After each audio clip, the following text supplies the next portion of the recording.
we've got some time restraints today that are a little unusual. So I'll call the Human Resources and Labor Relations Committee to order and ask Beth if she'd take the roll call for the meeting. Yes. Trustee Flood, Here. Trustee Michoud, Here. Trustee McMahon, Present. Trustee Loring, Here. Trustee Riley, Here. Trustee Landry. Here. I believe that's everyone. Excellent. Well, thank you very much. If meeting participants could leave their mics muted when not speaking, that would be good. I'll probably be guilty of leaving mine open more than I should because I've got more than I usually have to talk about right off the bat. I did want to say we're going to go into a lengthy public meeting today and let the public know that we'll probably not be back in a public meeting till probably 3:15 or 3:30 or something around then. So I just wanted to let people know that. Could I have a motion for the Human Resources and Labor Relations Committee of the Board of Trustees to go into executive session under the provisions of 1 MRSA Section 4056A to discuss the evaluation of personnel and the consideration and discussion of appointments, evaluations, employment, and duties, and 1 MRSA Section 4056D to discuss planning for negotiations and communications with AFM, UMSA, AXUM, Police, PATFA, and service and maintenance units. Is there a motion? So moved. Thank you. Second. Thank you. We have a motion and a second. Beth, would you please take the roll call vote? Yes. Trustee Flood, Yes. Trustee Michoud, Yes. Trustee McMahon, Yes. Trustee Loring, Yes. Trustee Riley, Yes. Trustee Landry. Yes. The motion carries. I'm gonna send you into executive session. Thank you.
Have we all returned, Beth?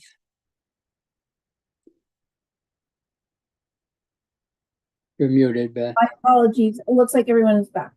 Okay, thank you very much. Welcome to the public meeting of the Human Resource and Labor Relations Committee. We have several agenda items and we might take something out of order. Can you tell me if Chancellor Malloy has joined us? He has not, but he said he will be within the next 2 minutes. Okay, then why don't we just, I'm sorry? I saw someone jumping on, but it was not the chancellor. Wasn't, okay. Wait just a second, and then maybe we'll take, if we start the, any of those other items might take us a few minutes. So I would be happy to do tab 4 if we are able to take things out of order. It's about a 2 Oh, yeah. minute update. Perfect. So yes, thank you very much. Yeah. Tab 4 is the strategic planning update, and Vice Chancellor Dorsey was going to provide an update there. So thank you. Please go ahead. Just quickly, as you're all aware, we have working plans with each of our committee that sort of outlines what you would expect to see over the course of a year within the different BOT committees, what reports come out in what timeline.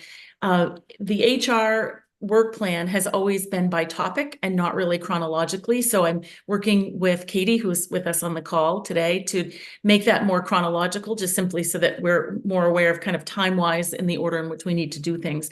But what we're also doing is adding to that reports that will probably now come to us based on the strategic plan and the sort of assignment of those goals that would be most likely reported under an HRLR type situation. So one of them, we've done a lot of work. We're going to hear an update in a few minutes from Tamara about work that we're doing on updating our recruitment and hiring practices and procedures. That's something that was part of a strategic plan goal, along with working on some DEI initiatives, also working on how our universities and our system as a whole become a place of excellence for work. So all of those types of things we've had some progress on already. Again, we're going to hear in a few minutes on one of those. But as those are coming forward, we're going to plug those into our work plan. So at the next meeting, we'll be presenting to you all an updated work plan that includes strategic plan, implementation items, and in a chronological as opposed to a task oriented structure. So just wanted to tell you that and let you know that we will begin giving the strategic plan updates at this meeting, at the upcoming meeting. It's very quick. And the chancellor has joined us. Wonderful. Thank you very much. And thank you, Jeff, for all that you're doing on the strategic plan as well. Our topic, I'm going to move us to tab 3 in our agenda today. Part of that tab dealt with a subject of making a recommendation to the Board of Trustees regarding the contract for the president at the University of Maine at Farmington. And our committee's job today is to present a recommendation to the Board of Trustees regarding the contract of President Joe McDonnell. And we're going to introduce the subject by asking the Chancellor to make a recommendation to us. The Chancellor has joined us. And then once that recommendation is done, the committee can take action and propose a resolution for the board. So I would ask the Chancellor to make whatever recommendation he wishes to us. Chancellor, welcome. Well, thank you very much. I am recommending to the board that we enter into an agreement with Joseph McDonnell, who has been acting as an interim president, and that interim role would come to an end on June 30th. My recommendation is that we extend a contract to him for a term of 2 years, specifically, contract that is very similar to other presidents, but is specifically for a 2-year period of time. And then by way of explanation, earlier in the semester, I went to the university, having received some recommendations before arriving there, but a campus-wide discussion, which included students, faculty, staff, leadership, and the Board of Visitors. And accompanying me on that visit was Jeff St. John, who is on the screen and you know well, as well as Carolyn Dorsey, who is on the screen and you know well. What we encountered on that day was overwhelming support for Joe to remain as president for a period of time. And quite frankly, an expression of support for him based on the year and a half plus, now almost closing in on 2 years in June, for the support and the change that he's been able to bring around to the university. And specifically, his willingness to communicate extensively with the community, telling them the truth about the economic conditions, as well as the demographic conditions, confronting higher education, not just in Maine, but across New England in particular, but much of the northern portion of the country from sea to sea, and his ability to bring about change in that period of time. So much of that change having been made in the last 9 months or so, somebody has to get their feet underneath them in an interim or a permanent or a long-term role. But he has done that successfully, and even on committee meetings, agendas, has demonstrated with real change being brought about at that university.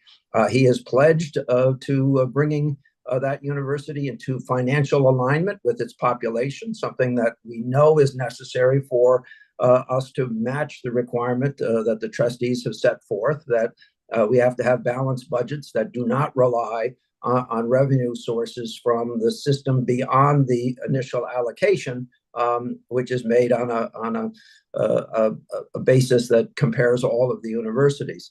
So and also I would say he has taken on other issues, including making sure that his university is going the extra mile when it comes to attracting transfer students. That's very much what the 4 to 3 credit hour was about, but he was the person who had to implement that change and have real honest discussions with departments and majors and that sort of thing to make sure that we're doing everything we can to have programs that would be more attractive, more programs that have the right title so that people know what they're looking for when they look at that university. He's also introduced additional programs online. All of which is to say, with the overwhelming support of the Board of Visitors, the staff senate, meetings with the faculty, meetings with the leadership, there was overwhelming support for a continuation, and this contract states is in agreement. My recommendation is in agreement with the overwhelming number of people that we spoke to. I would not say that it's the only view. I want to be very clear. But it was the overwhelming view of all of those groups. Jason was, I left him off. He was for the visit. Jeff was was at the visit, as was Carolyn and myself. And quite frankly, we were blown away by the level of support. And I think I can say that for everybody, the 3 of you. I'm seeing nods. Yeah. Thank you. Thank you, Chancellor. Do any of the members have any questions or thoughts that they wanted to offer up, having heard the Chancellor's suggestion? I see none, and I want to thank you very much, Chancellor, for presenting that. Then I think I'd like to read a resolution, and we're going to take some action on that. The resolution is that the Human Resources and Labor Relations Committee approve the nomination for the position of president at the University of Maine at Farmington and forward the charge to allow the Chancellor to send negotiations to the Executive Committee. Are there any questions or discussion? Seeing none, can I have a motion to accept that resolution? So moved. Second. I have a motion from Trustee McMahon and a second from, Trish. okay, from Chair Riley. And I think it was Trustee Michaud that made I think, wasn't it? Oh, it was me. Oh, it was? Okay, sorry, that's my fault. Sorry, I'm trying to help. Thank you. We have a motion from David McMahon and a second from Trish Riley. Is that correct? Yes. All right. That's what I And have. Beth, would you please take a roll call vote? Yes. Trustee Flood, Very supportive, yes. trustee Mishu, Yes. trustee McMahon, Yes. trustee Loring, Yes. trustee Riley, Yes, indeed. trustee Landry. Yes. The motion carries. Thank you. And thank you very much to everybody. And thank you to you, Chancellor. You can stay as long as you want, Chancellor. No. Your I'll see choice. some of you on another meeting at some point. All right. Thank you. Thank you. Thank you. Thank you very much Bye-bye. for that action. We have still you. some other items on tab 3. I think tab 3 was also where we had hiring procedures. Is that correct? Yes, I think Tamara, if you'd like to give a quick update on the process and where you're at, that would be great. Thank you. All right, thank you.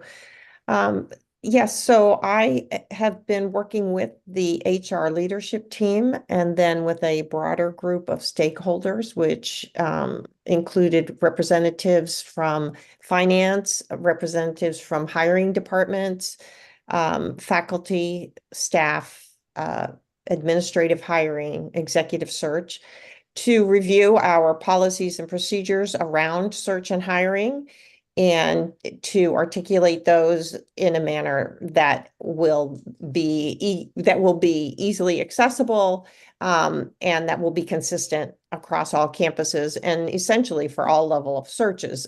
That's not to say that every search is going to look exactly the same. Different levels of searches do have different requirements, but that is all spelled out in new policies and procedures.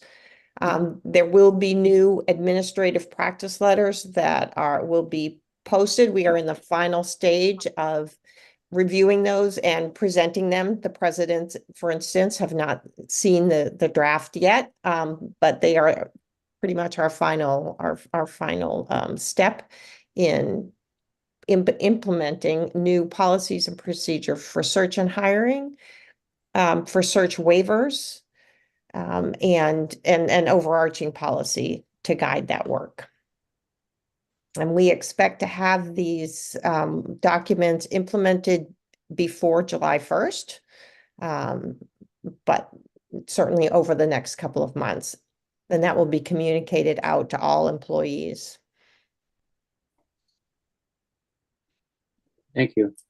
And I believe there'll be a policy or two that will be coming back to the board before too long so that we can review our own policies so that we can initiate them or change them to follow this procedures that you've established. Is that correct?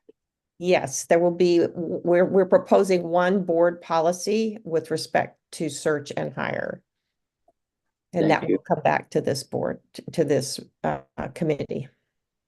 Thank you very much. Any questions from the members? Thank you very much. That, I believe, concludes our work on tab 3. And we had 2 other tabs. Tab 1 dealt with labor relations, and there was an action item, I believe, there. Maybe not. Tab 2 is action. I guess tab 1, I guess, is again some labor relations updates from Rhea and Susan. Go ahead, Rhea DeMay. Good afternoon. So we have several updates from the labor relations team. First is our negotiations with UAW and the Graduate Student Union. Those have been ongoing. We're negotiating our first collective bargaining agreement. We're meeting on average about twice per month, and we'll be meeting in person for 3 days at the end of March. And so hopefully those discussions will be productive. And for bargaining updates for the other unions, we will be in full negotiations with AFM, the full-time faculty unit, UMSA, the salaried staff unit, and AXM, the hourly staff unit, beginning this month. And bargaining pretty heavy over the next 2 months, meeting regularly and moving those contracts along. And then we also are going to present the tentative agreement for the police union for board voting on 3/24 for the full board to vote on. It's been ratified by the police union, and now it just needs the board ratification at this point. And Susan, if you wanted to speak about Maine PERS. Yes, tied with the tentative agreement with the police union, there is one change to the benefit for their unit members regarding the Maine PERS retirement benefit. And we are making one small change to our plan to allow employees who have chosen that benefit to be able to purchase years of service under that program. And that is something that is completely at the employee's expense, has no expense to the university, and is just an administrative change to our program. And then one more item from labor relations, and that's distance education. So the fact-finding hearing for distance education was concluded, and we've provided additional information to the fact-finding panelists, and we should be expecting their recommendation in late March. So toward the end of this month, we should be expecting a recommendation from that panel. Thank you very much. Thank you. That'll be nice to have. And thank you for the update. That's a lot of work, and it's not unnoticed. It's wonderful to have steady people like yourselves handling that. Thank you very much. Any other topic on tab 1 that needs to be talked about? I don't see any hands. Tab 2 is our final tab in our reordering of tabs today. Tab 2, do you want to give us some background, Susan or Rhea? I think you kind of just did, but just since it's got its own tab associated with it, I want to make sure we take it again. But give us a little more update on the Maine PERS changes and the police employees here. Sure. Just to let you know that it is required by Maine PERS that the Board of Trustees takes an official vote on this change to our plan. So this language is provided here for that voting. And again, this is to allow eligible police union members who elect to join Maine PERS to purchase credit for service to UMS. And that is again upon the employee's full payment of all associated costs. And the documentation, if this vote is supported by the board, will be sent to Maine PERS to make that change to our plan. Thank you very much. I have the duty of reading the resolution, so I'll read that now. If I don't see any questions, I don't. The resolution says that the Human Resources and Labor Relations Committee approves the following resolution to be forwarded to the Board of Trustees for approval at the April 7 and 8, 2024 board meeting. That the UMS Board of Trustees accepts the recommendation of the Human Resources and Labor Relations Committee and agrees to allow the purchase of prior service. Prior service is defined as service to the University of Maine system prior to July 1, 2022. The Board of Trustees agrees to the following terms. A, to allow its eligible police union members who elected to join Maine PERS to purchase credit for service to the UMS prior to July 1, 2022, upon the employee's full payment of all associated costs. UMS will not participate in the purchase of prior service, and so employees who wish to purchase prior service are responsible for paying the full liability associated with it. And B, to authorize the UMS Chancellor Danielle Malloy to sign the amended agreement between the University of Maine system and the Maine Public Employees Retirement System. Are there any questions, discussion? Can I have a motion to accept that? So move. Second. Motion by Trustee McMahon and second by Trustee Michoud. Beth, would you please take the roll call? Yes. Trustee Flood, Yes. Trustee Michoud, Yes. Trustee McMahon, Yes. Trustee Loring, Yes. Trustee Riley, Yes. Trustee Landry. Yes. The motion carries. Wonderful. Thank you, everyone. I believe that concluded our activity for the day. And we are, some of us going to be going on a call shortly thereafter. But I think we can conclude our meeting with an adjournment. I don't think any votes needed. We can just adjourn. Thank you, everyone, very much. Appreciate it. Goodbye. Thank you. Thank you.